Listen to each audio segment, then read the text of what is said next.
आज Doubtnut app download करें। Doubtnut पर अपने सभी गणित, रसायन विज्ञान, भौतिक विज्ञान और जीव विज्ञान के डाउट्स का करो सफाया। बस प्रश्न की फोटो खींचो, एक ही प्रश्न को क्रॉप करो और तुरंत वीडियो सोल्यूशन पाओ। अभी डाउनलोड करें। अभी कथन दिया हुआ है, एक सामान्य मानव की आंख विभिन्न दूरी पर वस्तुओं को देख सकती है और तर्क दिया है कि मानव की आंख में निश्चित दूरी पर अपने लेंस की फोकस दूरी को उपयुक्त रूप से समायोजित करने की क्षमता होती है। ठीक है, हमको ये देखना है दोस्तों कि अभी कथन और तर्क में जो दिया गया है वो दोनों क्या सत्य है अथवा इनमें से कोई असत्य है या दोनों सत्य है। यदि दोनों सत्य हुए तो ये भी देखना है कि अभी कथन की सही व्याख्या हमको तर्क से मिलती है या नहीं। उस हिसाब से हम बताएंगे कि दिए गए 4 विकल्पों में से कौन सा विकल्प सही है, ठीक है, जिनमें प्रायिकताएं दर्शाई गई है। तो अभिकथन में कहा क्या गया है कि सामान्य मानव की आंख जो है विभिन्न दूरी पर रखी, जैसे कि ये आंख बना लेते, ये आंख का चित्र हम बना लिए, ठीक है। अब इस आंख के चित्र में विभिन्न दूरी पर जो वस्तु रखी हुई है उसका छवि स्पष्ट बनेगा या नहीं, मतलब हम देख पाएंगे स्पष्ट या नहीं, वो कहा गया है। ठीक है, विभिन्न दूरी पर रखी हुई वस्तुओं को हम स्पष्ट देख सकते हैं। हम चाहे तो इसको भी स्पष्ट देख सकते हैं, हम चाहे तो इसको भी स्पष्ट देख सकते हैं। ठीक है, तो फोकस दूरी जो है वो अपने आप हम समायोजित कर लेते हैं, ऐसा कुछ कहा गया है। तर्क में भी कहा गया है, ठीक है, मानव की आंख में निश्चित दूरी पर अपने लेंस की फोकस दूरी को उपयुक्त रूप से समायोजित करने की क्षमता होती है।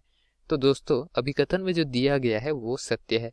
ठीक है, क्यों सत्य है, चलिए नीचे चित्र पर चलकर देखते हैं कि अगर पास में कोई जो वस्तु स्थिर हो उससे आने वाली प्रकाश किरणें जो है उनको हमको अगर रेटिना पर छवि बनाना है तो अधिक मोड़ना पड़ेगा।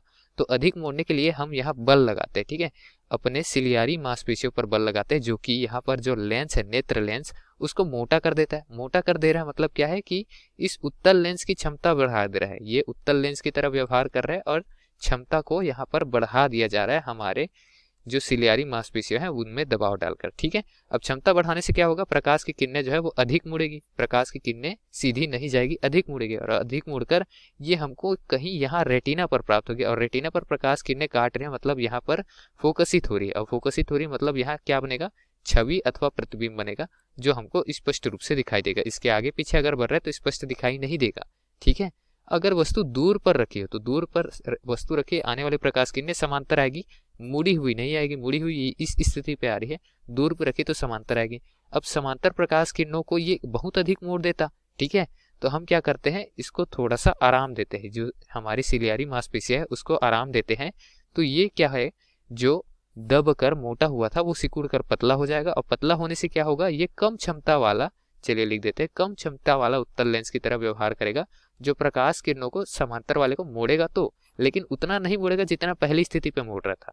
ये कम मोड़ेगा और कम मोड़ के प्रतिबिंब रेटिना पर ही बनाएगा। ठीक है, मतलब ये अपने आप को उस हिसाब से यहाँ एडजस्ट कर लेता है, उस हिसाब से अपने आप को तैयार कर लेता है कि प्रतिबिंब सदैव जो है रेटिना पर बने, छवि सदैव रेटिना पर बने, ताकि स्पष्ट रूप से हम उसको देख पाए, हमारे मस्तिष्क में जो सिग्नल जाए वो स्पष्ट रूप से छवि का निर्माण करे। ठीक है, तो इस तरीके से हम सिलियारी मांसपेशियों, चलिए लिख देते हैं, ठीक है, सिलियारी मांसपेशियों फोकस दूरी जो होती है सिलियारी मांसपेशियों द्वारा हम नियंत्रित करते हैं। ठीक है, सिलियारी मांसपेशियों के द्वारा फोकस दूरी नियंत्रित करके छवि सदैव हम यहाँ बनाने का प्रयत्न करते हैं रेटिना पर। ठीक है, अब कोई ना कोई न्यूनतम बिंदु तो होगा कि हमारी जो सिलियारी मांसपेशियां है वो अधिकतम जो उत्तल लेंस की क्षमता बना सकती होगी, उसके लिए न्यूनतम बिंदु कहाँ रहता है, 25 सेंटीमीटर।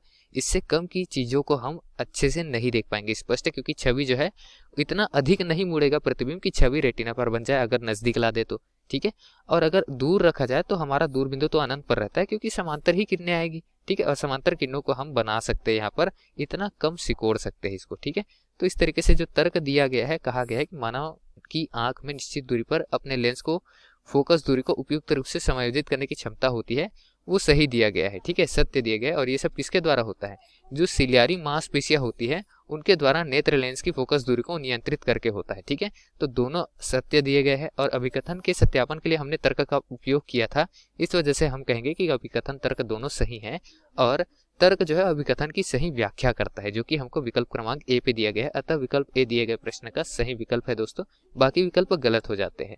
धन्यवाद। कक्षा 6 से 12वीं से लेकर नीट, IIT, JEE वो एडवांस के लेवल तक 1 करोड़ से ज्यादा छात्रों का भरोसा। आज ही डाउनलोड करें डाउटनेट ऐप या व्हाट्सएप करें अपने सारे डाउट्स 8400 400 400 पर।